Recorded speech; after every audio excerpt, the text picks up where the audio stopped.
It's me, the mouth of the South, Jimmy Hart. Hey, check out my new tag team, baby, Monty and the Pharaoh. Hey, Jimmy, don't forget to tell them about Long Island's #1 pro wrestling broadcast. Well, you know what, I would, but you already did it. It's Monty and the Pharaoh. The Monty and Pharaoh Show. Monty and Pharaoh, bro. Monty and the Pharaoh. The Monty and the Pharaoh. You've got the future Hall of Famer, that rocker, Marty Jannetty, MJ in the house, and I'm sitting here with two more future Hall of Famers, Monty and the Pharaoh. We're doing that stuff and we gonna rock it. Monty and the Pharaoh. It's Monty and the Pharaoh. Monty and the Pharaoh. Monty and the Pharaoh. Monty and the Pharaoh. Monty and the Pharaoh. And Monty and the Pharaoh. Oh, is it Monty and the Pharaoh? Monty and the Pharaoh. Monty and the Pharaoh. Hey, cut music. When you want the best in professional wrestling, Long Island, there's only one place you're gonna get it, right here. Monty and the Pharaoh. Now, that's not just the coolest, and that's not just the best. That, my friends, is just incredible. Monty and the Pharaoh. Duh.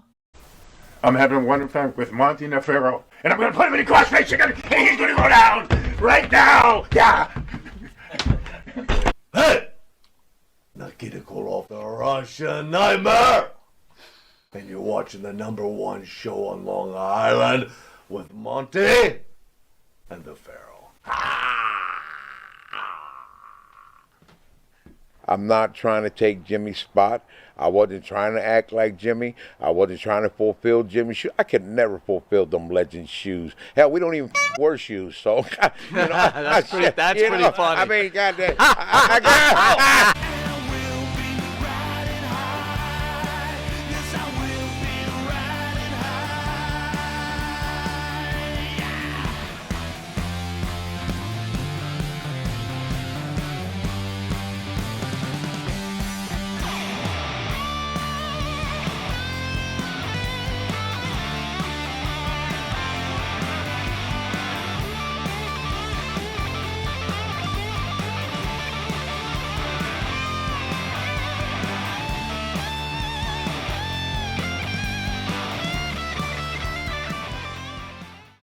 It is our honor, our privilege to have former WWE superstar. Again, I'm going to call him the Tonga Kid because that's what I'm going to call him. There you go. And if he doesn't like it, he's going to tell me, and hopefully he doesn't beat my...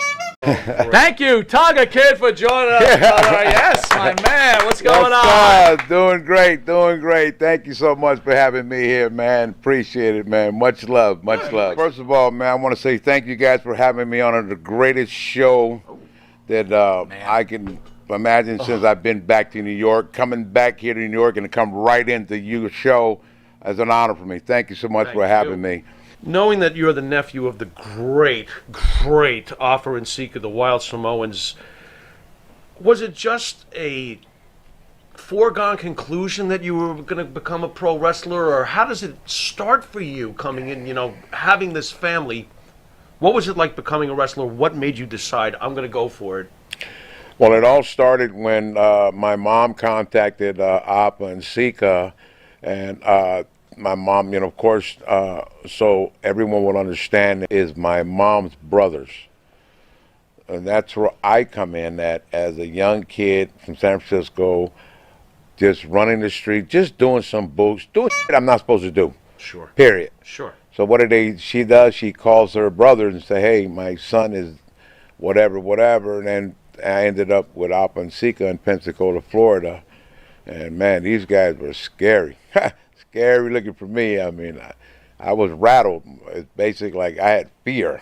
I was completely scared and fear. You don't mix. That's two different things right there, you know. Did they give you any preferential treatment being in the family? Or did No, you get actually, you extra know hard what? treatment for being in the They put me to the mother test. They basically just beat your up and say, this is it. You're not f***ing with my sister like that. You know what I mean? It's just, they had to put me in line. They had to put me in check. Somebody had to. They didn't send me to juvenile. They didn't send me to boot camp. I already been there, did it, done it. They sent me somewhere else where, okay, I'm going to say to my brothers, we're going to straighten you out. And again, keep in mind, I had no clue about wrestling. That wasn't even in the back of my head. I was just going there, which is, I didn't know. I didn't know what I was walking into. But I just happened to be there with Afa and Snuka, and they're wrestlers. That's what they do. That's how they feed their family. My job is to be there and listen to my uncles and hope for the best with me, trying to straighten out a 14-year-old, 15-year-old kid. You know what I mean? Born in 1960. I didn't know what's going on. I carried their bags. You know, we go town to town, and then we just ended up here in New York a year later in 79, 80s, and then boom, magic. This is where all the magic happened for the Tonga Kid. When they were first breaking you in, was the lesson learned on the first slam, or did it take you a couple of weeks? Did you wonder, what am I doing? Did you want to quit? How hard was it for you as they were spelling it out to you? Yeah, Listen, kid. you know, it was hard. It really was. It was hard, but at that time, I don't have a choice. I don't have. That's why they sent me to them. They, you know, they trusted in them to believe to change their son or whatever, and it worked. It worked, you know. Sometimes. What a blessing, too. Oh, it was. It was. Sending you to the Samoans. Yes, and then end up in New York. And end up in New York, out of all places. I'm just carrying their bags, listening to nephew. Sure. Nephew, do this, wash the car, whatever. I washed their trunk. I've been on the road with them. I met a lot of legends, but never thought that New York City, where I, the Tonga Kid, would land, San Patu, with my uncle and get the big break, where all the magic happens, right here in New York. It's basically where it became a star. You have a great family, right? And with every family, there's triumph and tragedy, right? Life and death. But Umaga, Eddie Fatu, your brother. Yes. Incredible talent. Oh, man. Can you talk to us and just tell us about your brother and what kind of person this man was? Because as a wrestling fan, what a talent, but I could imagine with someone being that talented, what a great human being he probably was. Yes. Again, these are very sensitive, you know, that come out. But again, I'll just keep it real. My brother was a good person. I'm not just telling you or the world because he's my brother. You have to know him to say these things, and I know him. He was a good person, a good human being, a good dad, a good uncle, a good brother. He was a giving man. I mean, the money that he made and he shared his blessings. It's the same what I did when I was Tonga Kid. I shared my blessings, and you know, my brother Edward Fatu. My mom calls him Edward Fatu. I was wondering, who you calling Edward Fatu? I didn't know that was his real name. You know, that's your brother's real name. I thought it was Eki. You know, but it said no, it's Edward Fatu. It's on the birth certificate. But my brother Humanga was a good man. Like I said, it's just sad that he left so early. He went so quick, yeah, so fast, and to this day it's hard. We're still trying to deal with it, and I know it's been a while. But anytime you lose a loved one, it's those are hard to bounce back from. We got to learn how. I try to really learn how to dust myself up. Even with Yoko, I always think, what would be if they were still alive and here with us, or with me? You know, what would it be like? A celebration. There's always laughing and joy all the time with us. So we miss half of that. You know, we miss half of the Samoans, our family. You know, they're all falling. Everyone's falling like dominoes right now. And a lot has to do with the choices they make, the stuff they eat, the things they do in life. You're putting in your body. You know, it's all up to you, you know, whether you want to move forward in life or not. But my brother had some issues he was dealing with, and, you know, it can, again, like I said, it can be family issue, it can be work issue, it could be maybe he didn't go, Vince sent him, I guess, to some rehab or whatever the case may be. But again, you know, you can't stick, I can lead the horse to the water, but I can't make you drink it, you know. But yeah, I mean, he's a good person. He really was. Well, like, again, I'm not saying that because he's my brother. Please don't. I'm not trying to be a hero or saying, oh, you only said it because his brother. No, I'm telling you, he is a good person, a good human being, a good dad, a good brother. He was just a giving person, you know, and he was humble. He just happened, I mean, the spotlight they gave him, he earned that. I mean, he's a good wrestler, man. A good worker, a savage, a beast, a bulldozer. You call it all. You combine all them wrestlers in one. That's my brother Humaga right there. Sam, I would hope that it would be comforting at least to you, because I'm sure you recognize this. Since his passing, his legend amongst wrestling fans has grown to almost mythological proportions. People want him in the Hall of Fame yesterday. I mean, that must make you feel good at least, I would assume. Yes. I mean, at least they recognize him.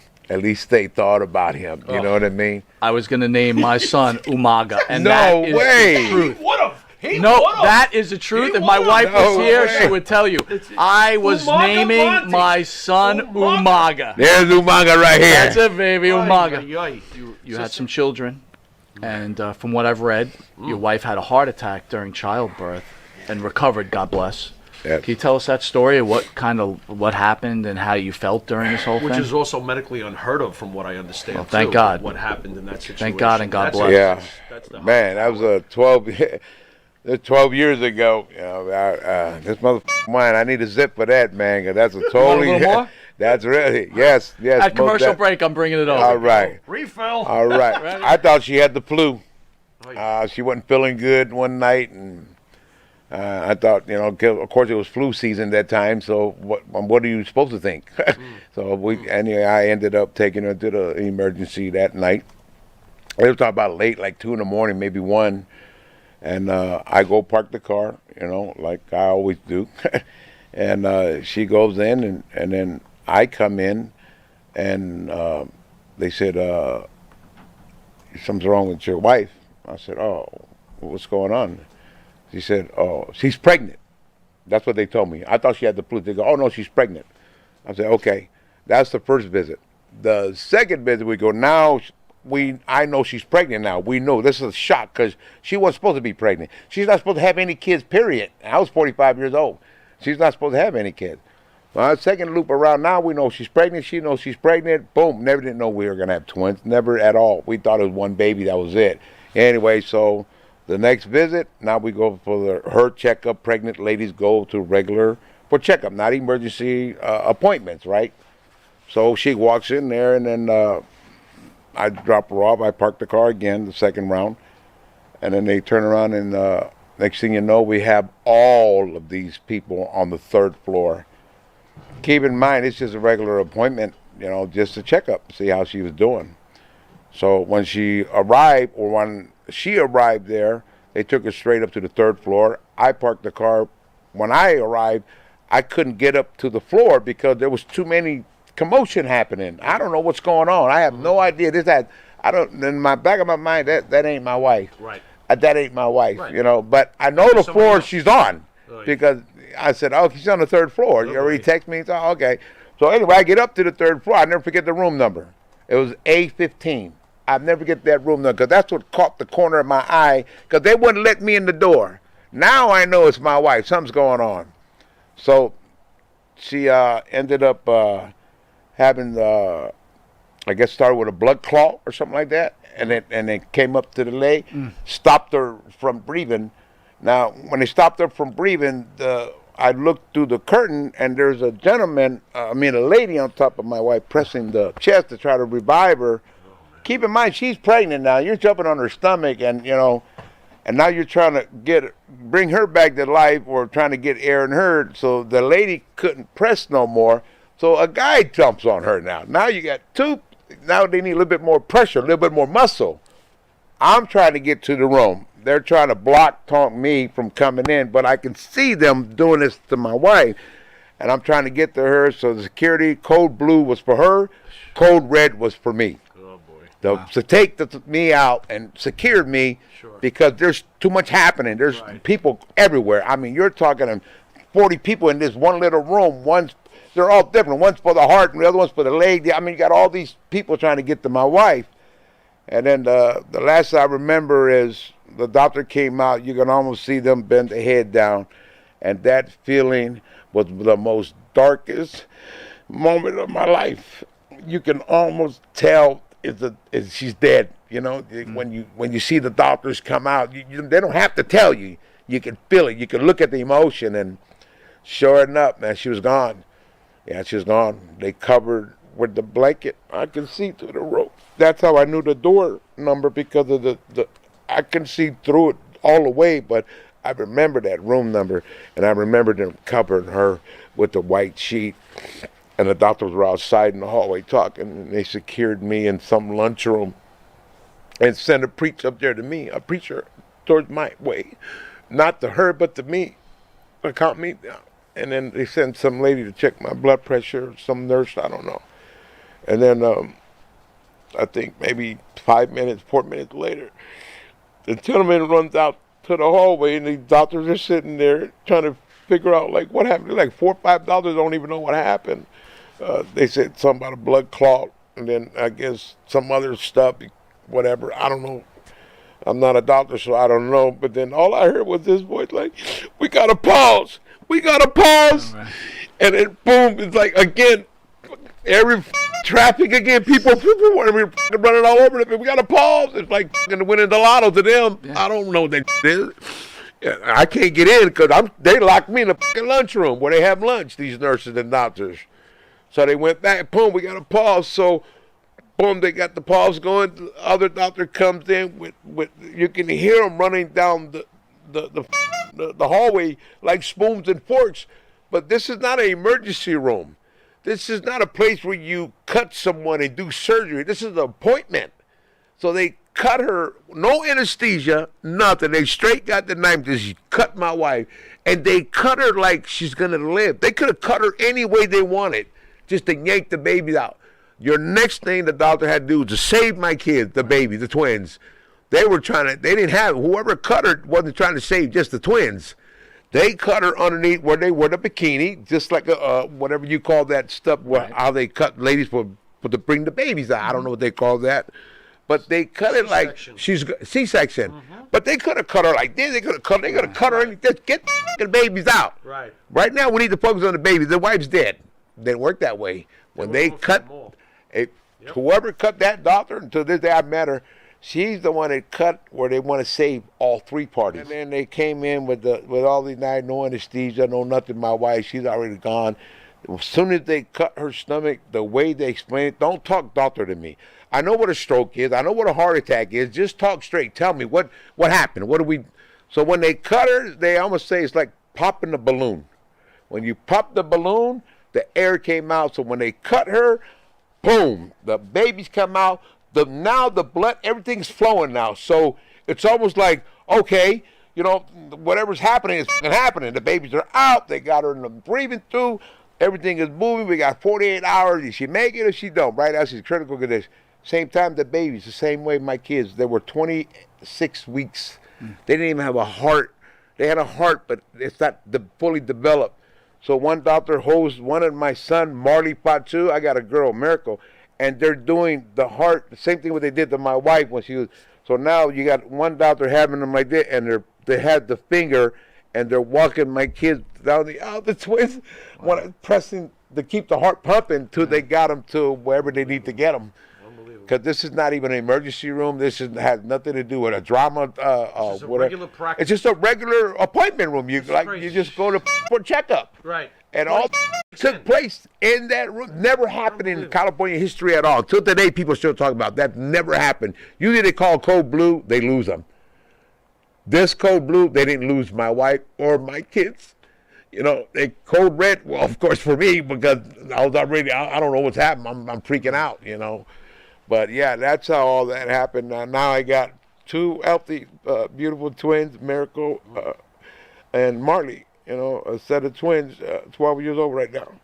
So, again, I just give, right place at the right time. The doctor, I guess, if I didn't take her in that day, or she would have, I would have lost her. Very blessed. Yeah, I would have lost her. Yeah, if I would have waited another day, we wouldn't be talking about it. Let's go on to where we got to see you when we were in junior high. And oh yeah! Oh man, this is the fun.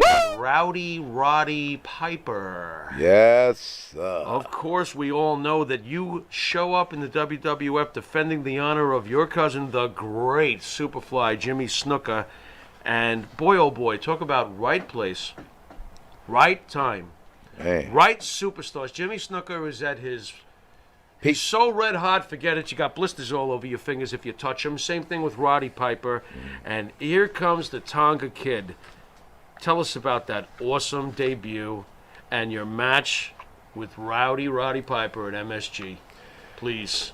Man, it's like as hot as that hot sauce you got right there, man. That's how hot. That's how hot we were. How did it come about that they broke it to you? You were going to be a part of this huge program. Were you just like blown away by it? How was it broken to you? Well, they broke it to me in Allentown, Pennsylvania, the little hall where they shoot TV every Wednesday. Yeah, they broke it down. Jimmy got some run into some issues, or like all other wrestlers run into issues. You know, you got to send him to some kind of rehab or whatever he was dealing. Again, I was young. I don't know a lot of them. That's just what I hear. Again, I was there at the same time they were talking about that, and they needed someone to try to not replace him. I could look, with all full respect, I love Jimmy. He's a great person, a good mentor, a good father, good uncle, you name it all. I've been around at the young age, and I'm not trying to take Jimmy's spot. I wasn't trying to act like Jimmy. I wasn't trying to fulfill Jimmy's shoes. I could never fulfill them legend shoes. Hell, we don't even wear shoes, so you know, that's pretty funny. I mean, goddamn, for me, it was an honor. And at the same time, I thought, man, I was actually like, can I do this? I mean, I sort of doubted myself for a minute there. You know, so I mean, I don't. They threw me into the lions. Like, yeah, wow, I'm supposed to learn that like right now. How did you got 10 minutes before you're on the match, kid. Hurry the up. Oh no, I don't have 10 minutes. I need to overlook this, or somebody got to show me something. Tell me anything. But it was so hot. I didn't realize how hot it was. Because keep in mind, when Snuka and Piper when I jumped in, I'm young. I don't know nothing about the angle. I have no idea who Piper is. I have no idea who Mr. T is. I have no idea who the hell these people are. But again, I happen to look like Snuka. Yeah, you're the Tonga Kid. And Vince said, hey, okay, we're going to make you the cousin. Because back then, there was a lot of Polynesian. If you guys don't look at it, I'll name a few. You got Don Morocco from South Pacific, Hawaii. You got Siva Happy from Western Samoa, South Pacific. You got the Wild Samoans from the American Samoa, South Pacific. You see? So all them areas were covered. We need to hurry up and come up with a name for me. But on my favorite that helped me is because of my age. My age. Right. I mean, I was like the youngest. They hired me. You're a baby in that crowd. They hired me. They sure did. Hey, 16-year-old here. We'll hire you. I'm only 16. I can't get a job. You got to be 18 or older to get in the bar. You're 16. You can drop kick. Okay, we're gonna. There you go. Was Vince nervous about getting you out there on? Well, by the way, I want you to. In life, there's certain moments that you remember. Of course. And as a wrestling fan, there's certain moments that you remember. Wrestling moments you remember in your life. Yes. This moment, that match, I remember like it was yesterday. Right. A few reasons. One, he's new to the Federation. He comes on, they do that angle. He's after Piper. He's defending his uncle. Yada yada yada. Yeah. You can't take him seriously. He's nobody. This is Roddy Piper. They're just gonna do this crap on TV. Yeah. All good. It was very entertaining. Yeah.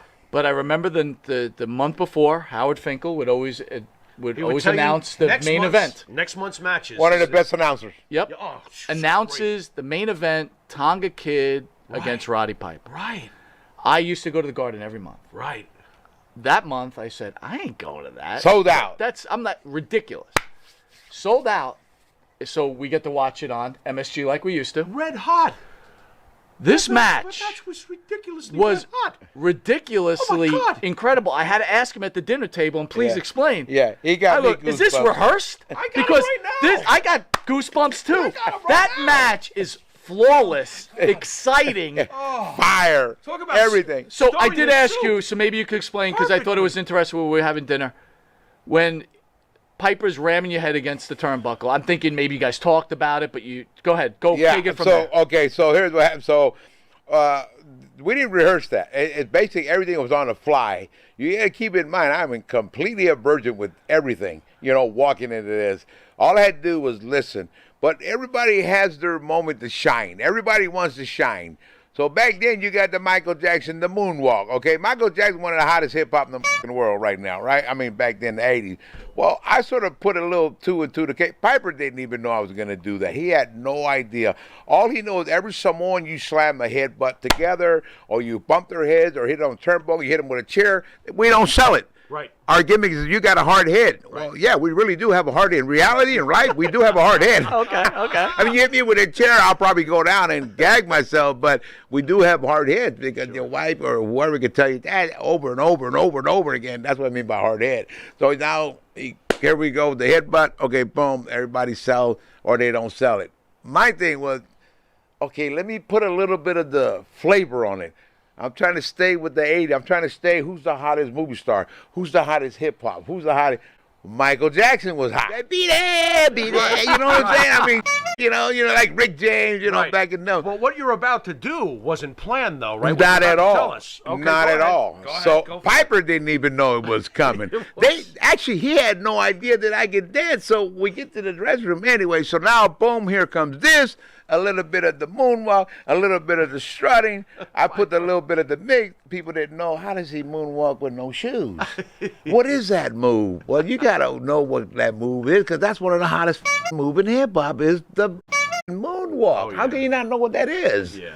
So I put that, and I mix it, and on top of that, I don't have shoes. That even made it better. Yeah. And Samoan's got a hard head, so I'm not going to sell it. I can do this and look straight up. Everybody does that. So why not do it, add a little dance to it, and a little bit of a moonwalk. And it's all up to the heel how to sell it. Either he'll cut me off or let me do my thing. Right. And he let me do my thing. Did he sell that shit, man? Oh, he didn't even know what's coming. He came back to the drums and he said, what the was that? He don't even watch, he don't even know the Michael Jackson. He probably know, but I mean, his kids probably know more than he is, but... Again, Piper's a whole lot older than me. I don't know how old, but then I was completely, like I said, I was young. So I just followed the momentum of the 80s to the 82 or whatever is happening. I'm trying to stay in the race.